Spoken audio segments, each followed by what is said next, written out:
কর্মক্ষেত্র বা public place যেখানেই বলেন সেখানে তো নারীরা ক্রমাগত শিকার হয়েই যাচ্ছে হয়রানি, ওইটার ক্ষেত্রে আইন আমাদেরকে কি সহায়তা দিচ্ছে? হাইকোর্ট ডিভিশনে একটা কেস হয়েছিল। সেই কেসটার যখন রায় দেয় হাইকোর্ট বা মহামান্য আদালত, তখন তারা কিছু গাইডলাইন্স দিয়ে দেয় আমাদেরকে। সেই গাইডলাইন্সগুলোতে একটা খুব ইম্পর্টেন্ট জিনিস উঠে আসে। সেখানে বলা হয়েছিল যে কর্মক্ষেত্রে আপনি যদি সেক্সুয়াল হ্যারাসমেন্ট বা নারীর বিরুদ্ধে সহিংসতা আপনি যদি কোনোভাবে দমন করতে চান বা কোনোভাবে এই প্রবলেমটাকে অ্যাড্রেস করতে চান, তাহলে একটা 5 সদস্য বিশিষ্ট কমিটি ক্রিয়েট করতে হবে, এবং সেই কমিটিটাতে বেশিরভাগ থাকতে হবে মহিলা সদস্য, যেন তারা বিষয়টাকে হলিস্টিক্যালি বুঝতে পারেন এবং অ্যাকর্ডিংলি যেন হ্যান্ডেল করতে পারেন। কারণ অনেক সময় যেটা হয় যে ভিকটিমরা তো বেশিরভাগ ক্ষেত্রে মহিলা হয় সেক্সুয়াল হ্যারাসমেন্টের, সো তারা যেন আসলে খুব কমফোর্টেবলি তাদের প্রবলেমটা বলতে পারেন। এখন এই যে কমিটিটা থাকতে হবে, ইটস আ ওয়ান্ডারফুল গাইডলাইন। তার মানে হচ্ছে আমাদের গাইডলাইনটা আছে, কিন্তু এটা অনেক ক্ষেত্রে অনেক মানুষ জানে না। এটা একটা বড় সমস্যা। ফর এক্সাম্পল, আমি একজন লেকচারার, আমার কাছে প্রতিনিয়তই অনেক ধরনের আমি এমন কমপ্লেইন্টস পাই। আমার স্টুডেন্টরা আমার কাছে আসেন যারা বলেন যে তারা বিভিন্নভাবে হয় তারা ইন্টার্নশিপে অথবা তারা বর্তমানে যারা কাজ করছেন অথবা ইনফ্যাক্ট তাদের এডুকেশনাল ইনস্টিটিউশনে তারা বিভিন্নভাবে সেক্সুয়াল হ্যারাসমেন্টের শিকার হন। এখন একটা জিনিস চিন্তা করেন মুনতাহা,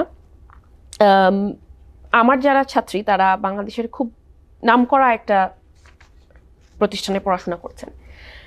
আবার ধরেন এমন অনেক কলিগস আমার যারা আছেন তারাও এখন একটা টপ নচ ইউনিভার্সিটিতে কর্মরত আছেন। প্রবলেমটা হচ্ছে এই জায়গায় যে এই গণ্ডিটার বাইরেও এমন অনেক মানুষ আছেন যারা আসলে এই লটা সম্পর্কে অ্যাওয়্যারই না, তারা জানেন না। আমি যখন আমার ছাত্রীদেরকে বলি তারা অনেকেই অবাক হয়ে যান। তারা মনে করেন যে আচ্ছা সত্যি মিস এটা কি এমন সত্যি কি আছে, অথবা তাদের একটা ইমিডিয়েট প্রশ্ন থাকে যে মিস আমি যে কমপ্লেন করবো মিস সবাই জেনে যাবে না, মিস তখন আমার কথা কি কেউ বিশ্বাস করবে, অথবা মিস এটার আউটকাম কি? এই ধরনের প্রশ্নগুলো আমাদের মাথায় ইমিডিয়েটলি আসে।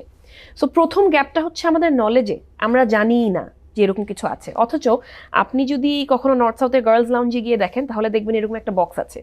ওই বক্সটার দিকে হয়তো অনেকে তাকায় না, অথবা তাকালে অনেকে জানে না এই বক্সটার কাজ কি, কিংবা বক্সটার কাজ জানলেও অনেকে হয়তো ভাবে যে আদৌ কি এটার কোনো কার্যকারিতা আছে কিনা।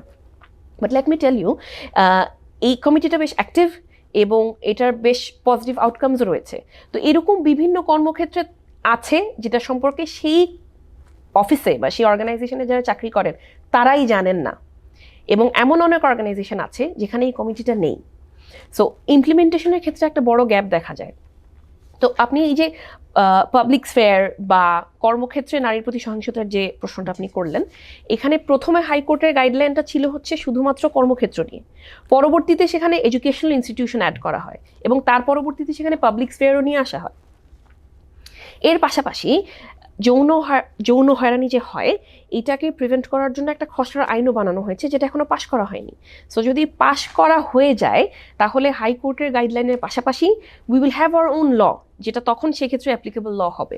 সো পাশ হয়ে গেলে আসলে তখন হয়তো এটা সম্পর্কে মানুষকে অ্যাওয়্যার করা আরও সহজ হবে through different I don't know probably advertisements অথবা পোস্টারের মাধ্যমে, এবং আজকাল তো সোশ্যাল মিডিয়াতে এগুলো অ্যাক্টিভলি প্রচারণা চালানো হয়।